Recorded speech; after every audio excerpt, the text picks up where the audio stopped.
Coucou à tous, bienvenue à cette autre édition de Actu Lion sur LN Foot. Le week-end dernier, les Lions indomptables ont été nombreux à buter. Je suis prête. Mon bord également est prêt. Ça démarre tout de suite.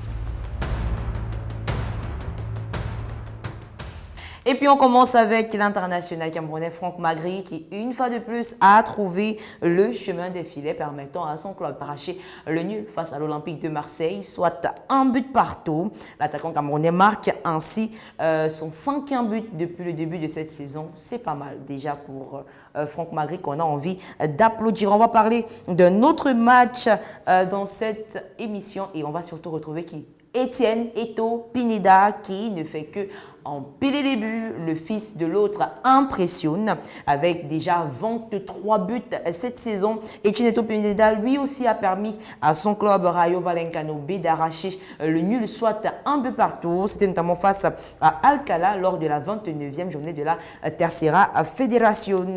On parle toujours des buts, cette fois-ci c'est avec Jonathan Italeng qui n'a pas buté mais triplé complètement. Jonathan Italeng était explosif ce week-end. Le joueur camerounais a permis à son club de largement s'imposer 4 buts à 1. C'était notamment lors de la 35e journée de la série C italienne. On poursuit avec cette fois-ci Eric Maxime Choupo-Moting, buteur une fois de plus. Si la semaine dernière déjà il était buteur, mais malheureusement le New York Red Bull s'inclinait 1 but à 2. Cette fois-ci il est buteur et son club s'impose. C'est d'ailleurs lui qui marque le but de la victoire et ce sur penalty pour les Red Bull, permettant ainsi à ces derniers de s'imposer 2 buts à 1. On fait le ratio des buts de Eric Maxime Choupo-Moting. C'est 3 déjà cette saison et puis on espère que ces buts permettront peut-être, j'ai bien dit peut-être, à Eric Maxime Choupo-Moting de revenir en sélection nationale. Ils sont nombreux qui ont envie de voir l'ancien vice-capitaine de la sélection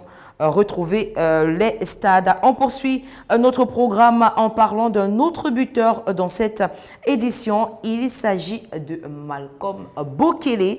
Malcolm Bokele, peut-être pas buteur, mais a notamment permis, grâce à ses prestations à son club, d'arracher son ticket de qualification pour les demi-finales de la Coupe de la Turquie. On aime ce genre de bonnes nouvelles pour Malcolm Bokele. On rappelle que son club s'est imposé 3 buts à 1. C'était notamment face à Beşiktaş. Et puis on poursuit avec un autre buteur comme Pineda, mais lui il s'appelle Kofane. Kofane encore empile les buts. Le Camerounais de 18 ans a inscrit également le but égalisateur pour son club Albacete face notamment à CD Castellón. C'était pour le compte de la 34e journée du championnat. Le topo début de Kofane, c'est 4 réalisations déjà pour le joueur de 18 ans. On a des nouvelles de Stéphane Baoken qui sont incroyable. Stéphane Baoken a inscrit son 5e but de la saison en championnat, permettant ainsi à Kayserispor de s'imposer 2 buts à 0 contre Adana Demirspor. On rappelle que on va rappeler le classement rapide de Kayserispor, le club de Stéphane Baoken. C'est 14e en championnat et l'adversaire du jour est plutôt classé 19e. On poursuit dans notre course aux buteurs et surtout aux nouvelles de nos Lions indomptables en club.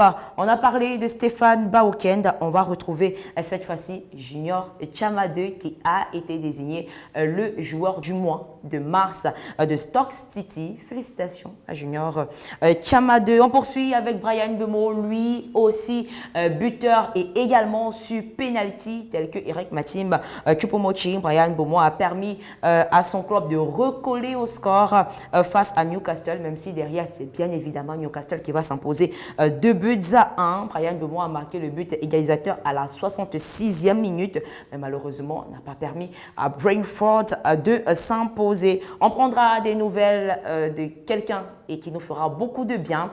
Mais avant, on va parler de Joya Abdelkader et surtout de son doublé. Le sociétaire de FC Egelman a permis à son club de s'imposer 2 buts à 0. C'était à l'occasion de la 5e journée de la A-Liga. Entrée pourtant à la 60e minute de jeu. Abdelkader Joya marque ainsi un doublé permettant à son club de s'imposer logiquement, qu'il soit désigné homme de cette rencontre. On va parler d'un autre joueur, peut-être prendre de ses nouvelles, oui, mais avant, on passe à Jérôme Ngombekeli, qui lui aussi a trouvé le chemin des filets. Jérôme Ngombekeli n'a pas seulement buté, mais doublé, permettant ainsi à son club de s'imposer 3-1. On avait quand même un duel de Camerounais, ça il faut le rappeler, c'était Jérôme Ngombekeli d'un côté contre Michael Chekwa de l'autre côté. Et oui, les deux Camerounais ont buté le week-end dernier en championnat chinois. On rappelle que Meizu Aka, qui est le club de Jérôme Ngombekeli, s'est imposé 3-1 face à Wuhan Tree Town FC. C'était en Super League chinoise. On va parler de Bobby Kamwa. Oui, Bobby Kamwa a également inscrit un but et réalisé une passe décisive, malgré qu'il se soit incliné sur la pelouse de Carliste à l'occasion de la 41e journée de la Ligue 2, soit de la 4e division anglaise.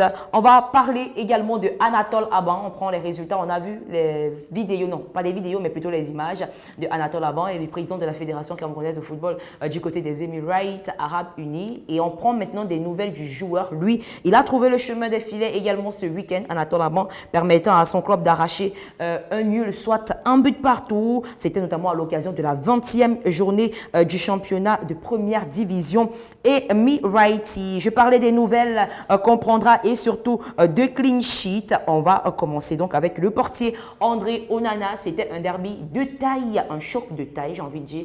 Manchester United face à Manchester City. Le score nul et vierge des 0 buts partout au terme de cette rencontre, permettant ainsi à André Onana, le portier camerounais, d'inscrire un clean sheet au bout de 6 arrêts. D'autres nouvelles, c'est ceux de Georges Kevin Koudou.